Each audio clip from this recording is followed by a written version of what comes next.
Xiao Yan merasa dirinya tersapu oleh air laut yang dingin membeku, terjun bebas dengan cepat, dikelilingi kegelapan tak berujung dan keheningan yang mencekam. Namun perasaan jatuh ini tidak berlangsung lama. Tiba-tiba, sinar matahari yang menyilaukan di bawah kakinya membuatnya menyipitkan mata. Suara-suara familiar memenuhi telinganya, membawa kesejukan lantai batu biru dan vitalitas unik masa muda. Dia berdiri di depan sebuah platform batu kuno, telapak tangannya tanpa sadar menekan sebuah lempengan batu hitam untuk pengujian. Di sekelilingnya terdapat arena bela diri keluarga Xiao di kota Wutan, dan wajah-wajah, beberapa familiar dan beberapa kabur, dipenuhi dengan antisipasi masa muda, tertuju padanya. Udara dipenuhi dengan aroma debu yang samar dan aroma keringat masa muda. Di permukaan halus lempengan batu itu, sebaris karakter yang menunjukkan lokasi pemakaman perlahan muncul. Douki level 3, seseorang tak kuasa menahan tawa. Kemudian, seolah-olah sumbu telah dinyalakan, arena bela diri itu meledak dalam tawa tertahan dan ejekan yang tak terselubung. Hahaha, seperti yang diharapkan, sampah level 3 lagi, hanya sampah. Dia telah benar-benar mempermalukan keluarga Xiao. Bagaimana mungkin dia layak menjadi pemimpin klan muda? Kata-kata kasar itu menusuk Xiao Yan dengan ketepatan yang sama seperti sebelumnya, dan rasa malu dari lubuk jiwanya melonjak secara naluriah, hampir mengalahkan akal sehatnya. Dia merasa seolah-olah telah kembali menjadi anak laki-laki yang ditindas dalam keluarga, tak berdaya untuk melawan. Namun, rasa malu ini hanya berlangsung sesaat. Itu ditekan secara paksa oleh kekuatan yang lebih besar dan lebih dahsyat. Kebingungan singkat yang muncul karena terjebak dalam ilusi langsung digantikan oleh kobaran api yang dingin. Senyum dingin melengkung di sudut bibirnya. Dengan ejekan yang penuh arti, Xiao Yan meletakkan telapak tangannya di atas lempengan batu sekali lagi. Seluruh lempengan itu langsung memancarkan seberkas cahaya, melesat lurus ke langit. Dengan raungan yang memekakkan telinga, lempengan itu hancur, dan dalam sekejap, pemandangan berubah, lempengan batu itu adalah titik kunci dari mimpi tersebut. Xiao Yan langsung memahami semuanya. Ia melihat Yao Lao dengan darah menetes dari sudut mulutnya, napasnya lemah, menatap Xiao Yan dengan ekspresi ramah namun tegas. Anak kecil, mulai sekarang kau harus mengandalkan dirimu sendiri. Bahkan sebelum kata-kata itu selesai, Su Ying, di bawah tatapan mata merah Xiao Yan, lenyap begitu saja, hanya menyisakan kesedihan dan kekosongan yang tak berujung. Kemudian, adegan beralih ke ayah Xiao Yan, Xiao Zhan, dengan rambut putih, terbaring tua di tempat tidurnya, menatap Xiao Yan dengan mata penuh keengganan. Adegan-adegan ini hampir mengungkapkan sisi terlembut hati Xiao Yan, yang berusaha menghancurkan hatinya yang teguh dengan cara ini. Untuk menyerang titik terlemah di dalam dirinya. Ini adalah mimpi, tetapi juga kekuatan pendorong di dalam dirinya. Mimpi-mimpi itu tidak dapat menggoyahkan semangatnya. Suara Xiao Yan tegas, bukan karena dia tidak terpengaruh, tetapi karena dia telah melepaskannya. Melihat orang yang dia dambakan hanya akan memperkuat tekadnya.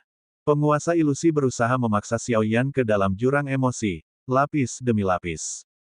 Meskipun dia dapat langsung merasakannya sebagai ilusi, melihat pemandangan ini pasti akan berdampak. Jika hati Xiao Yan tetap tidak terpengaruh, dia mungkin akan menjadi seperti penguasa pemusnahan, makhluk tanpa hati. Seorang dewa yang jiwanya telah rusak parah, seekor semut yang seharusnya binasa, kau berani mencoba menjebakku. Bubar, Xiao Yan berdiri tegak, api pemusnahan berkobar liar di sekitarnya. Cahaya merah tua menyapu realitas, penguasa ilusi telah mencoba mendekatinya. Serangannya tergesa-gesa, dan dia terus-menerus berada di ambang jatuh ke dalam ilusi. Namun, api pemusnahan yang mengelilingi Xiao Yan terus melindunginya. Hal ini menyulitkan penguasa ilusi untuk mengendalikannya, dan tubuh fisik Xuanxing hampir sepenuhnya hancur. Untuk apa tubuh ini? Tepat saat itu, Xiao Yan tiba-tiba membuka matanya, seolah terbangun dari mimpi. Kemudian, dia melangkah keluar dari api perjamuan peringatan, mengamuk menuju Xuanxing. Dalam sekejap, seolah-olah cobaan surgawi yang tak terhitung jumlahnya turun, menghantam Xuanxing. Xuanxing hanya mengangkat tangannya dan menangkap api pemusnahan Xiao Yan tanpa mengalami cedera apapun. Keterampilan yang begitu sepele, namun berani bersikap sombong di hadapan tuannya. Penguasa ilusi mencibir, seperti duri es yang nyata. Menembus penghalang kesadaran Xiaoyan, dunia di hadapannya seketika terdistorsi dan larut, seolah-olah dia telah dilemparkan ke dalam kolam tinta mendidih. Tekanan luar biasa menekan dari segala arah, tubuhnya tanpa kendali terjun ke jurang kegelapan yang tak berujung. Jantung Xiaoyan berdebar kencang, dan api pemusnahan secara naluriah melonjak di dalam dirinya, berusaha menghilangkan sensasi dingin dan ilusi yang telah meresap ke dalam tulangnya. Sebelum Xiaoyan dapat menenangkan diri, tangan raksasa itu, yang masih terikat oleh kekuatan mimpi buruk anggrek, merobek air laut. Muncul dari udara tipis di atasnya, tangan itu menghantam dengan tekanan destruktif ke tempat Zhang Feng lewat. Air laut mengeras dan hancur, memperlihatkan kehampaan gelap yang berbelit-belit di baliknya. Dia merasakan kekuatan yang mengerikan dan tak terkendali menghantam dadanya. Seperti bola meriam yang meluncur ke jurang. Dia mendengar banyak tulang hancur di dalam tubuhnya. Bagaimana rasanya, Yang Mulia? Di masa jayaku, kau tak akan pernah lolos dari mimpi ini. Xiao Yan menggertakkan giginya, menghindari api pemusnahan. Gelombang cahaya merah menyala, membalas. Tetapi api pemusnahan tampaknya telah kehilangan daya penghancurnya yang luar biasa, kekuatannya sangat berkurang. Seolah-olah itu bukan api pemusnahan sama sekali.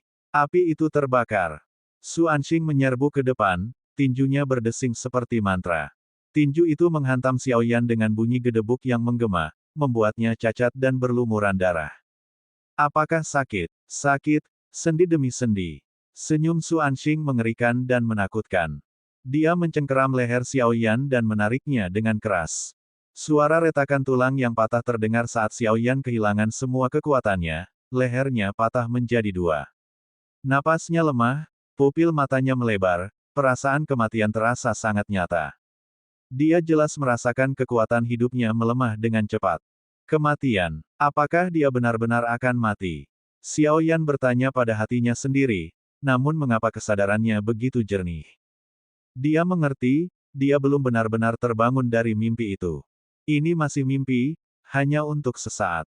Mimpi itu membuatnya merasa seolah-olah itu adalah kenyataan, tetapi sekarang, di dalam mimpi itu, dia tidak memiliki kekuatan. Bagaimana dia bisa melawan? Itu seperti alam dewa abadi, wilayah penguasa ilusi. Serangan Su Anxing terus berlanjut, keputusasaan akan kematian yang akan datang mengancam untuk menelan kesadaran Xiao Yan seperti gelombang pasang. Tidak, ini adalah mimpi. Jika aku percaya itu adalah mimpi, aku tidak akan mati. Tapi aku telah kehilangan keinginan untuk hidup. Dengan keinginan untuk mati di hatiku, aku benar-benar akan binasa dalam mimpi ini. Bagaimana aku bisa mati? Bagaimana mungkin dia dibunuh oleh jiwa yang tersisa? Xiao Yan berteriak dalam hati, tetapi rasanya seperti tenggelam ke dalam rawa. Cahaya di hadapannya perlahan menghilang, menelan tubuhnya dan perlahan naik di atas kepalanya. Hingga akhirnya, sebuah tangan terulur. Namun pada saat itu, Xiaoyan merasakan seseorang meraih tangannya. Tangan itu lembut, namun sangat kuat, mencengkeramnya erat.